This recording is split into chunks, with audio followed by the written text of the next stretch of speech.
Assalamualaikum warahmatullahi wabarakatuh. Perkenalkan, saya Nur Halimah, NIM 1810208, kelas C, Perencanaan Pembangunan.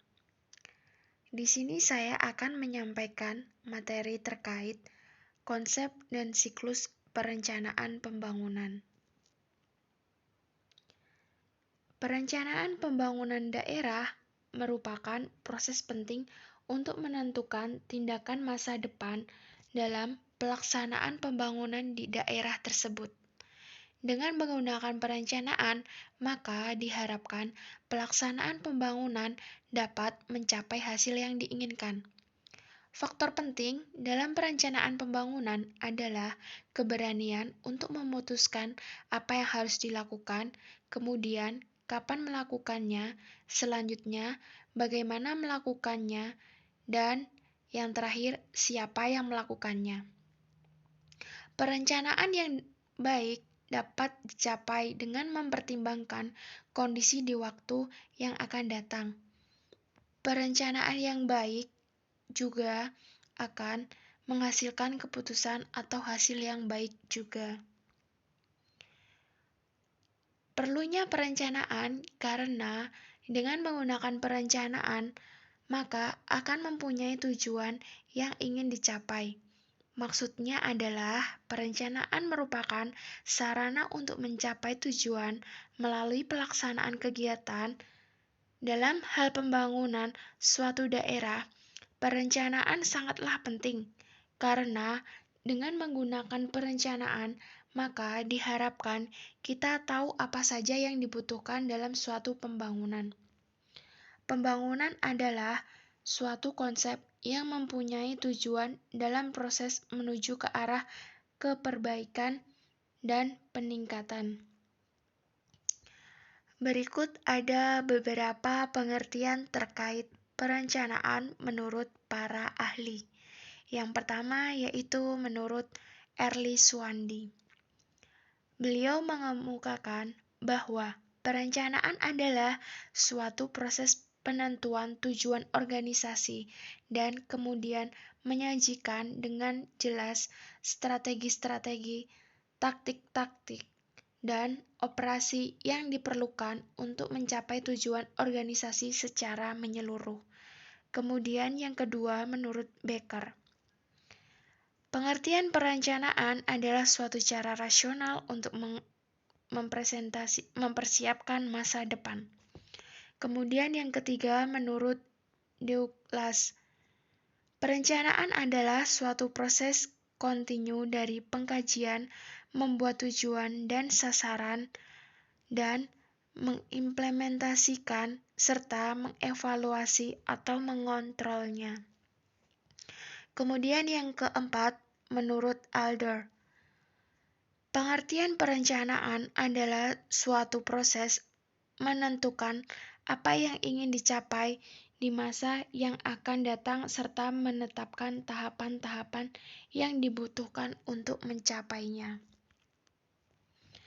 Kemudian ada konsep dasar perencanaan pembangunan. Ada 3 pertanyaan penting terkait dengan konsep perencanaan pembangunan. Perencanaan tersebut meliputi yang pertama, what atau apa.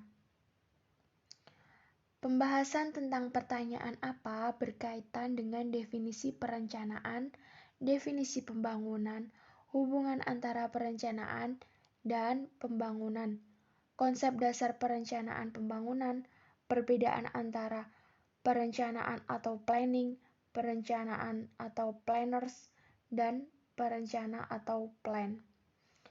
Kemudian yang kedua, pertanyaan tentang why atau mengapa, yaitu menguraikan alasan-alasan pentingnya perencanaan pembangunan.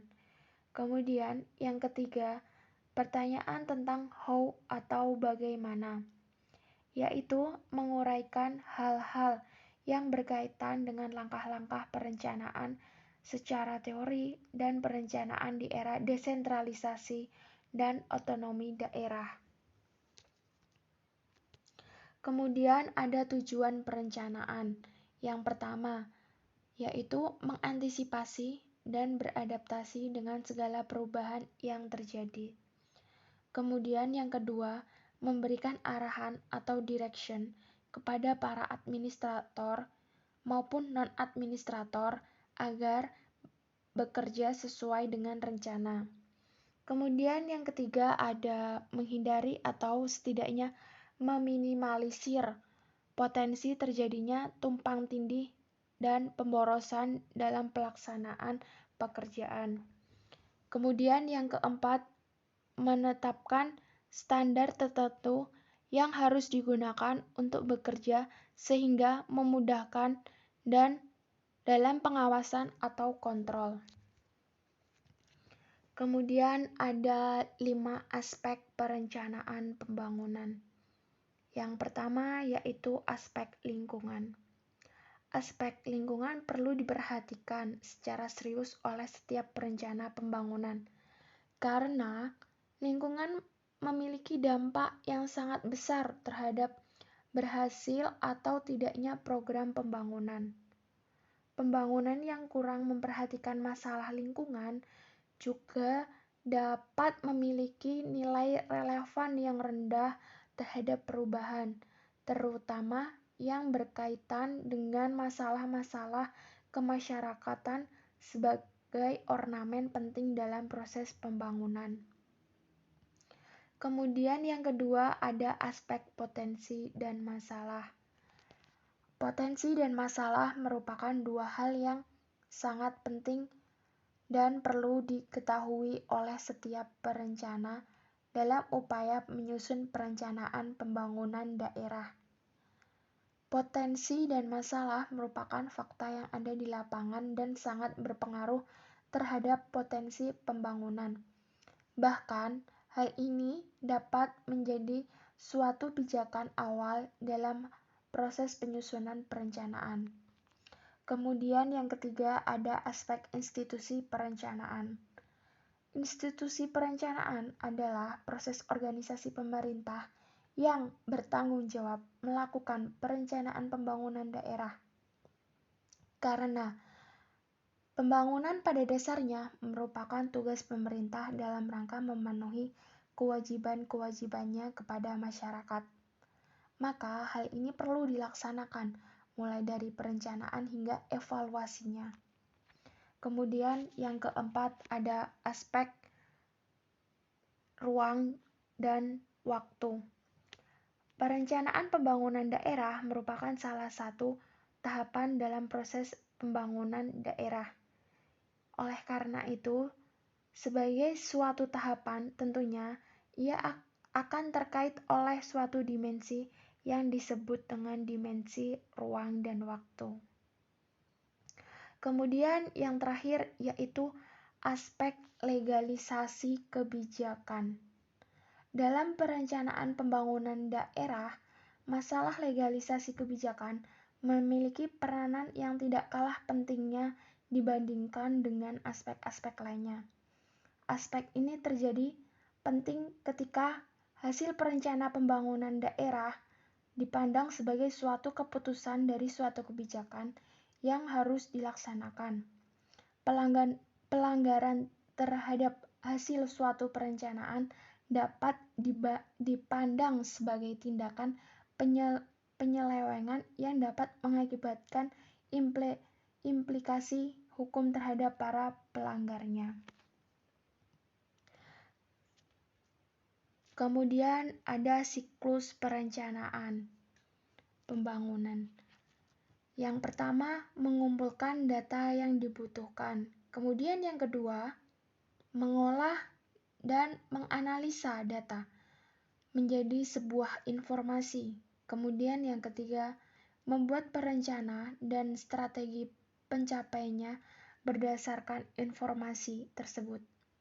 Kemudian yang keempat, melaksanakan rencana. Yang kelima, memonitoring dan mengendalikan pelaksanaan. Yang keenam, mengevaluasi rencana di akhir pelaksanaan, yaitu apakah tujuan sudah tercapai atau masih perlu dilanjutkan. Kemudian yang ketujuh, hasil evaluasi tersebut dijadikan sebagai data atau informasi untuk perencanaan berikutnya dan seterusnya dan seterusnya.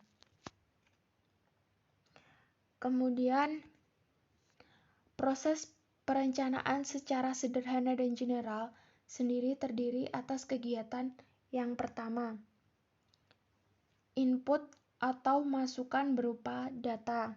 Kemudian yang kedua, proses atau analisis. Kemudian yang ketiga, output atau proses, produk atau keluaran. Ya, berikut ini siklus dasar atau generik proses perencanaan, yaitu yang pertama, perencanaan, kemudian pemrograman, kemudian penganggaran, kemudian pengorganisasian, kemudian pengimplementasi, dan kemudian pengendalian. Setelah diimplementasikan, proses perencanaan memiliki siklus yang mengalami modifikasi sebagai bentuk perbaikan yang dianggap lebih baik terhadap proses perencanaan secara general. Ya, seperti ini proses perencanaan secara general, yaitu sebagai berikut. Yang pertama, perencanaan dan penetapan, kemudian pemrograman, penganggaran, pengorganisasian, kemudian pengimplementasi dan pengendalian, monitoring dan evaluasi. Ya, proses perencanaan tersebut bersiklus membentuk suatu sistem yang saling sambung menyambung dan tidak terputus atau kontinum dalam tiap tahapan, seperti diagram tahapan proses perencanaan ini. Kemudian, secara menyeluruh, proses perencanaan dijabarkan melalui beberapa metode dan teknik untuk tiap tahapan, yaitu yang pertama, data atau informasi, yaitu pengumpulan data dan pengelolaan data, dan yang kedua yaitu proses analisis dan proyeksi, perumusan tujuan dan sasaran, penyusunan dokumen rencana, kemudian yang ketiga ada rencana dan implementasi, yaitu implementasi rencana kepada objek perencanaan, dan yang keempat umpan balik, yaitu monitoring, evaluasi, dan pengendalian sebagai umpan balik menjadi data bagi proses perencanaan selanjutnya. Seperti gambar ini ya. Kemudian ada ruang lingkup perencanaan yang meliputi pertama yaitu ada area yang terdiri dari rumah, lingkungan, kawasan, metropolitan, daerah, provinsi, nasional, antar negara. Kemudian yang kedua yaitu sektor yang meliputi sosial, ekonomi, fisik. Kemudian yang ketiga waktu, yaitu jangka pendek, jangka menengah, dan jangka panjang. Kemudian ada pendekatan dalam proses perencanaan. Yang pertama yaitu pendekatan politis. Contoh dari pendekatan politis tersebut yaitu program pembangunan yang ditawarkan oleh calon kepada daerah pada waktu kampanye yang setelah terpilih program tersebut diadopsi dan dikemas dalam Rencana Pembangunan Jangka Menengah atau RPJM atau Renstrada. Nah, dalam proses perencanaan politik ini, pemilihan langsung dipandang sebagai proses perencanaan karena menghasilkan rencana pembangunan dalam bentuk visi, misi, program yang ditawarkan presiden atau kepala daerah terpilih selama kampanye. Kemudian yang kedua yaitu pendekatan teknokratis. yaitu rumusan rencana yang dibuat dalam pendekatan teknokratis berdasarkan konsep teori, akademis, sebagai masukan proses paripatrioris dan politis.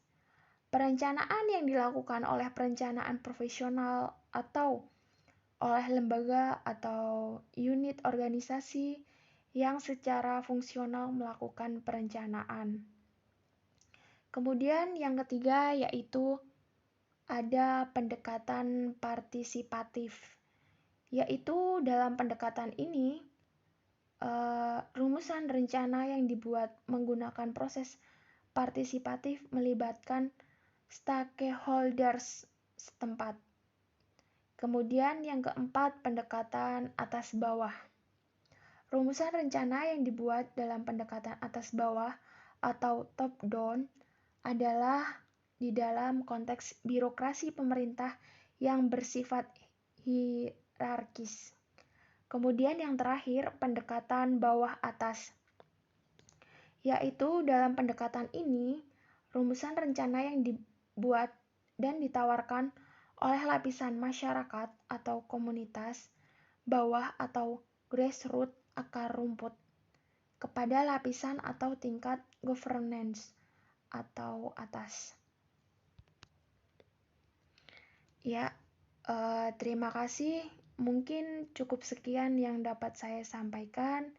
Kurang lebihnya mohon maaf dan semoga bermanfaat. Wassalamualaikum warahmatullahi wabarakatuh.